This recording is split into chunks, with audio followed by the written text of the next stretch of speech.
Hey there, car enthusiasts. Today, we're diving into the world of electric vehicles and the recent changes to the Chevy Bolt. Specifically, we're talking about the removal of the steering wheel-mounted Regen brake paddle, a feature that once made the Bolt stand out. But why did they take it out? Well, it's all about efficiency and range. You see, the old paddle system had its limitations.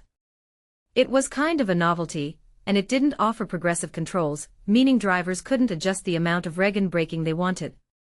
It was either all in or all out, which wasn't the most efficient way to drive.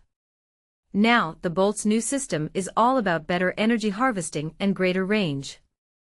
The friction brakes don't engage until the Regen system is fully charged, making two-pedal driving more efficient than ever. So what does this mean for the future of electric vehicles?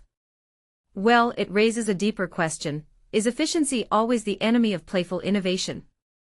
I think not. In my opinion, the Bolt's new setup is a step forward, but it also makes me wonder if there's room for some quirky, unique features in the EV market. What do you think? Let me know in the comments. And if you're curious about more automotive news and reviews, be sure to check out the source material linked in the description. Thanks for watching, and stay tuned for more exciting content.